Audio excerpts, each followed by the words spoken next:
When Beijing wants to take its message to the world, it has a state-funded English-language television news channel at its disposal, CGTN. Broadcasting in more than 100 countries, reaching 30 million homes in the U.S. alone, CGTN's stated aim is to bring a Chinese perspective to global news.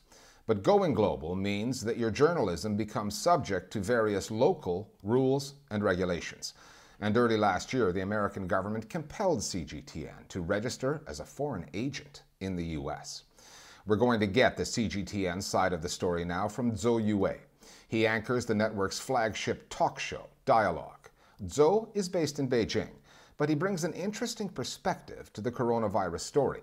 He cut his teeth as a reporter working for Wuhan TV. In his current job, he's been known to take the foreign media to task for their coverage of China. Sober up. COVID-19 respects no national borders, no social bounds, no political systems, and no cultural values. It hits us just as hard, extreme, draconian, and aggressive.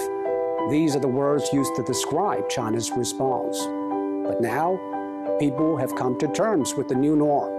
Lockdown. Desperate times ask desperate measures.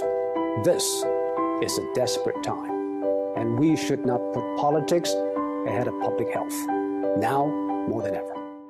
Mr. Zou, we just watched a CGTN video that you fronted in March on China's response to COVID-19. In that video, you said that we should not put politics ahead of public health. What was your intention in producing that piece? Well, the intention was, as you said, to portray China's response to COVID-19. And I had an opinion that this issue has been too much politicized. And the politicization of a health issue, a global health issue, was not helpful for all human beings.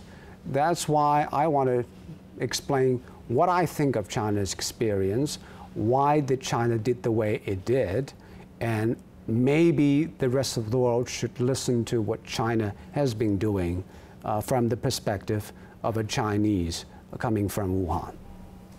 CGTN is a state-funded news network, not unlike Voice of America or RT from Russia, or indeed our network, Al Jazeera, which is owned by the government of Qatar. But your mission statement, which says explicitly that your aim is to bring a Chinese perspective to global news.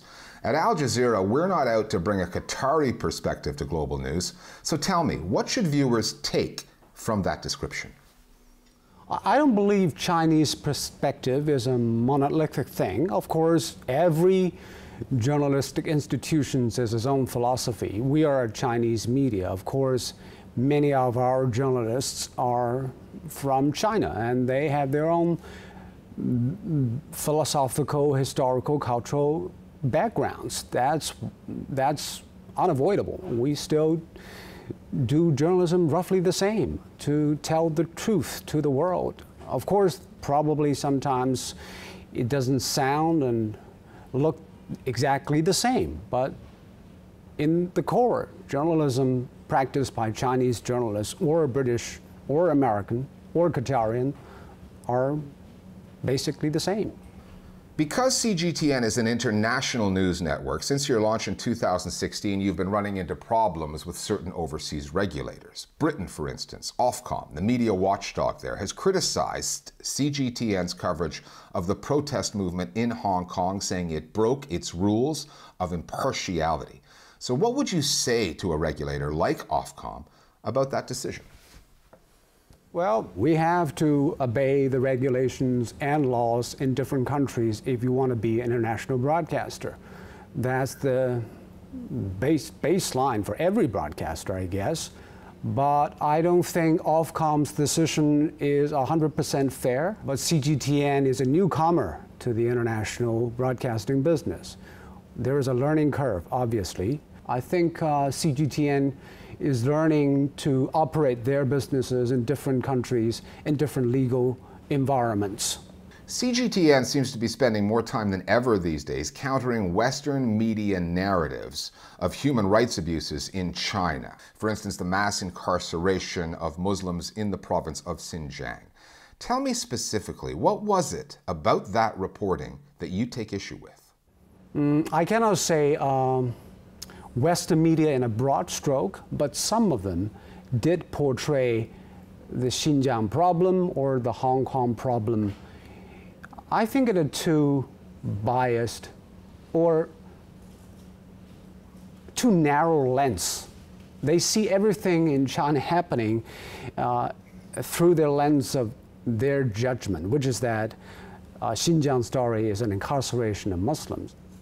The people here in China see what is happening in Xinjiang as efforts to contain terrorism from happening and bring economic stability and prosperity to the people. Yes, freedom were restricted and they were sent to training schools, but they were not incarcerated in the legal sense.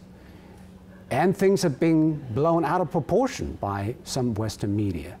It has been skewed and distorted in a way that the Chinese didn't think it is a fair treatment of the issue.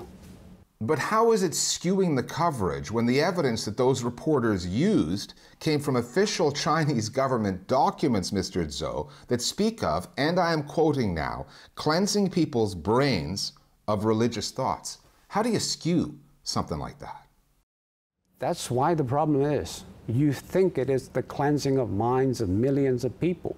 Well, here we say it is basically education or messaging. I think those Muslims who are sent to the training schools are inclined to be extreme, and they need to listen to the other side of the argument. And that is what's happening in those training centers. Of course, you can have arguments over all those kind of issues. What I really think it is not fair is that Western media believe they are morally superior, they are systematically better than the Chinese version. So the Chinese maybe sometimes feel they're lecturing on all the time, which shouldn't be the approach way of communicating. You broke into this business in the mid-1990s, then went to CGTN in 2003, and as you well know, that was a different time for Chinese journalism. The country was experimenting with greater freedom of the press. But those freedoms were then rolled back post-2008 after the Beijing Olympics were over. And then President Xi Jinping made it official, didn't he, when he said that Chinese journalists, their job was to reflect the interests of the Communist Party. So tell me, is the journalism that you're currently practicing what you would hope to be doing when you entered this field in the mid-90s and then went to CGTN? First of all, I'm a pragmatist. I'm always trying to do the best in the context. So like any country or any culture, it is evolving all the time. I don't believe I should be judgmental on where we are, but we should be adaptive and also learn to make the best out of the situation we now in. But I believe China, like the rest of the world, is moving ahead. I will keep a close watch and do my best to tell the story as it is, as I understand it. Zou Yue of CGTN, thanks very much for speaking with us today. Thank you, Richard.